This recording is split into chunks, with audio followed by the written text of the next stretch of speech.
आने वाले दिनों में रेड होगी, मेरे ऊपर रेड होगी, मनीष जी के ऊपर रेड होगी, फिर से हमारे ऊपर सब पे रेड हो चुकी है। संजय सिंह पे रेड होगी, सौरभ भारद्वाज पे रेड होगी, सत्येंद्र जैन पे रेड होगी, आतिशी जी पे रेड होगी, हम सब पे रेड कराई जाएगी। आते हैं ये लोग। तो ट्रांसपोर्ट विभाग में कोई फर्जी केस आतिशी जी के खिलाफ तैयार किया जा रहा है। हमें पूरा यकीन है कि लोग इस गंदे षड्यंत्र का, जो पिछले कई सालों से साजिशें रच रहे हैं, झूठे केसों में फंसा के हम लोगों को जेल में डाल रहे हैं, लोग इसका जवाब देंगे।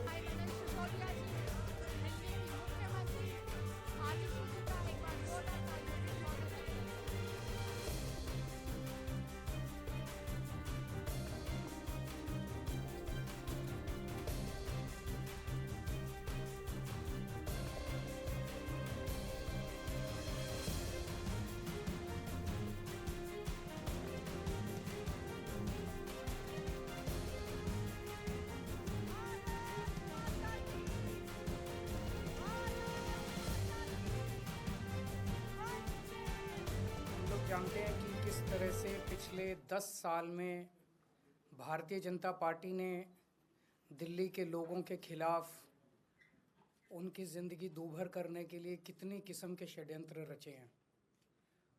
समय समय के ऊपर उन्होंने दिल्ली सरकार के कामों को रोकते रहे, एलजी के जरिए तरह तरह के कानून लाके, लेकिन हमारी सरकार ने कोई काम दिल्ली वालों का रुकने नहीं दिया। ऐसे ऐसे ऐतिहासिक काम दिल्ली के अंदर किए गए जो कि इस देश ने कभी 75 साल में देखे नहीं थे। सारे काम कराए गए। जब उनके सारे षड्यंत्र फेल हो गए तो उन्होंने फिर एक एक करके दिल्ली के आम आदमी पार्टी के सीनियर नेताओं को, मंत्रियों को, कैबिनेट मिनिस्टर्स को जेल भेजना चालू किया। उन्होंने सत्येंद्र जैन को जेल भेजा, मनीष सिसोदिया को जेल भेजा, संजय सिंह को जेल भेजा, मुझे जेल भेजा, सब लोगों को उन्होंने जेल भेजना चालू किया। उसके बावजूद भी काम नहीं रुके और कोई दूर दूर तक दिखाई नहीं दे रहा कि बीजेपी जीत रही है। अब बीजेपी को दिखने लगा है कि बीजेपी न केवल हार रही है बल्कि शायद भारत के इतिहास में उनकी ऐतिहासिक हार दिल्ली के चुनाव में बीजेपी की होने वाली है। बीजेपी के पास कोई नैरेटिव नहीं है, उनके पास ये बताने को नहीं है कि उन्होंने 10 साल में क्या काम किया। 10 साल में आधी सरकार दिल्ली में उनकी भी थी, उनके साथ एमपी थे, उनके एलजी थे, उनके पास अरबों खरबों रुपया था केंद्र सरकार के पास। उन्होंने इन 10 सालों में ना कोई सड़क बनवाई, ना कोई अस्पताल बनवाया, ना कोई स्कूल बनवाया, ना कोई कॉलेज बनाया। दिल्ली के लोगों के लिए कोई काम नहीं किया। दिल्ली के लोगों ने उनको एक ही काम दिया था कानून व्यवस्था का, उसका भी उन्होंने कबाड़ा कर दिया। आज दिल्ली के लोग डर के माहौल के अंदर जी रहे हैं और खुलेआम दिल्ली की सड़कों पर गोलियां चल रही हैं। तो ना उनके पास कोई नैरेटिव है, वो ये नहीं बता पा रहे उन्होंने 10 साल में क्या काम किया। वो ये नहीं बता रहे कि अगर उन्हें वोट दो तो क्या काम करेंगे। वो केवल केजरीवाल वो गालियां दे रहे हैं, गालियों के बेसिस पे वो वोट मांग रहे हैं। उनके पास कोई सीएम चेहरा नहीं है, उनके पास कोई कैंडिडेट्स नहीं है, उनके पास कोई एजेंडा नहीं है चुनाव लड़ने के लिए। और दूसरी तरफ आम आदमी पार्टी एक पॉजिटिव कैंपेन कर रही है। हम ये बता रहे हैं लोगों को कि 10 साल में हमने ये काम किए, हमने स्कूल अच्छे किए, स्कूल शानदार किए, बच्चों की पढ़ाई का इंतज़ाम किया, आप लोगों के इलाज का इंतज़ाम किया, अस्पताल अच्छे किए, मोहल्ला क्लिनिक बनाए, बिजली 24 घंटे की, बिजली फ्री की, पानी की व्यवस्था की, घर घर पानी पहुंचाने का काम किया, महिलाओं की बस यात्रा फ्री करी, बुजुर्गों के लिए हमने तीर्थ यात्रा फ्री करी। हमने इतने सारे काम किए, इसलिए हम कह रहे हैं हमें वोट दो। आने वाले समय में हम महिलाओं को 2100 रुपये देंगे, बुजुर्गों का फ्री में इलाज कराएंगे, चाहे प्राइवेट हो चाहे सरकारी हो। हम ये काम करेंगे, हमें इन पे काम दो। हम अपने कामों पे वोट मांग रहे हैं, वो केवल और केवल गालियों पे वोट मांग रहे हैं और काम रोकने पे वोट मांग रहे हैं। अभी 3-4 दिन पहले हमने 2 योजनाएं चालू की, अनाउंस की। महिला सम्मान योजना, जिसके तहत हर महिला को चुनाव जीतने के बाद योजना लाई जाएगी जिसमें हर महिला को 2100 रुपये दिए जाएंगे। दिल्ली की कैबिनेट ऑलरेडी हजार रुपए की योजना मंजूर कर चुकी है और उसकी नोटिफिकेशन जारी हो चुकी है। लेकिन मैंने ऐलान किया था कि हम चुनाव जीत जाते हैं तो इसको बढ़ाकर 2100 कर दिया जाएगा।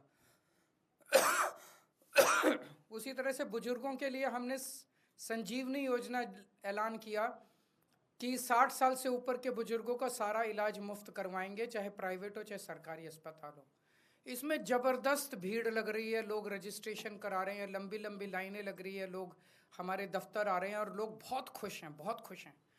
कल शाम तक, कल रात तक लगभग 12.5 लाख महिला सम्मान योजना में रजिस्ट्रेशन हो चुके थे और 1.5-2 लाख बुजुर्गों के रजिस्ट्रेशन हो चुके थे।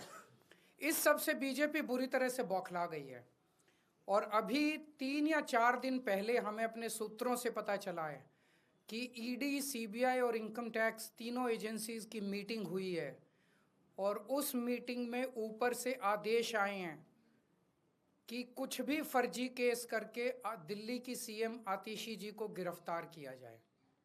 ये मैं पूरी जिम्मेदारी के साथ आज बहुत बड़ा आरोप लगा रहा हूँ कि इन तीनों एजेंसीज को ऊपर से कहा गया है कि दिल्ली की सीएम आतिशी जी को कोई भी फर्जी केस बनाकर गिरफ्तार किया जाए।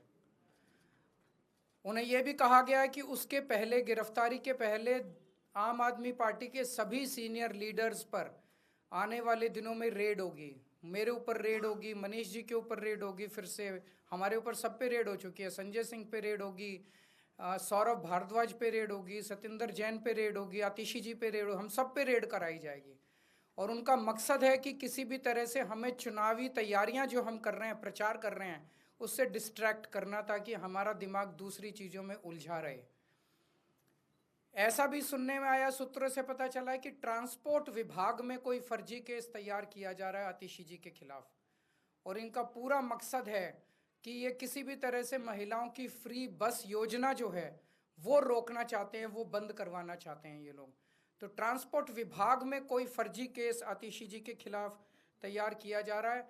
हमें पूरा यकीन है कि लोग इस गंदे षड्यंत्र का, जो पिछले कई सालों से साजिशें रच रहे हैं, झूठे केसों में फंसा के हम लोगों को जेल में डाल रहे हैं, लोग इसका जवाब देंगे। इस देश की जनता इस किस्म की राजनीति पसंद नहीं करती।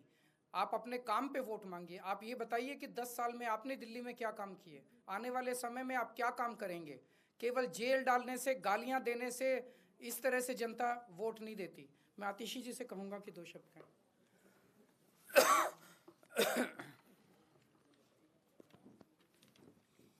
जैसा अरविंद जी ने बताया कि हमें ये पुख्ता खबर मिली है कि ट्रांसपोर्ट डिपार्टमेंट के एक फर्जी केस के माध्यम से दिल्ली में महिलाओं की जो फ्री बस यात्रा चल रही है उसको रोकने के लिए एक फर्जी केस मेरे ऊपर करने का प्रयास किया जा रहा है। लेकिन हमने आज तक हमेशा ईमानदारी से काम किया है और ईमानदारी से काम करेंगे और इसलिए मुझे पूरा भरोसा है कि अगर इनकी एजेंसियां मुझ पे झूठा केस करती हैं, मुझे गिरफ्तार करती हैं, आखिरकार सच्चाई सामने आएगी। मुझे इस देश की न्याय व्यवस्था पे पूरा भरोसा है। जिस तरह हमारे सारे पार्टी के सीनियर नेताओं को फर्जी केस करके जेल भेजा, लेकिन आखिरकार सच्चाई सामने आई और सबको एक एक करके बेल मिली। इसीलिए मुझे भी पूरा भरोसा है कि चाहे कोई भी फर्जी केस हो जाए, आखिरकार जीत सच्चाई की होती है। और अगर इन्होंने गिरफ्तार भी किया तो न्याय व्यवस्था और संविधान पे हमें इतना भरोसा है कि इनके झूठे केस के बाद भी ज़रूर हमें जल्द बेल मिलेगी। एक और चीज़ मैं कहना चाहूँगी भारतीय जनता पार्टी वालों को कि देखिए, आप हम पे झूठे केस करके जो दिल्ली वालों की सुविधाएं रोकना चाहते हैं, चाहे आप फ्री बस यात्रा रोकना चाहते हैं मुझ पे केस करके, चाहे आप एक एक करके कभी स्कूलों पे केस करते हैं, कभी बिजली विभाग पे केस करते हैं, कभी मोहल्ला क्लिनिक पे केस करते हैं, दिल्ली की जनता सब देख रही है। दिल्ली की जनता को पता है कि एक तरफ अरविंद केजरीवाल जी हैं जो फ्री बिजली देते हैं, फ्री पानी देते हैं, बच्चों को अच्छी शिक्षा देते हैं, मोहल्ला क्लिनिक और अस्पताल में फ्री इलाज देते हैं, महिलाओं को फ्री बस यात्रा देते हैं। और दूसरी तरफ भारतीय जनता पार्टी है जिसके सिर्फ 2 काम हैं, एक अरविंद केजरीवाल जी को गाली देना और दूसरा दिल्ली के लोगों के हक के जो काम हैं, फ्री बिजली, फ्री पानी, फ्री बस यात्रा, उसको रोकना। दिल्ली की जनता सब देख रही है और दिल्ली की जनता भाजपा को जवाब जरूर देगी।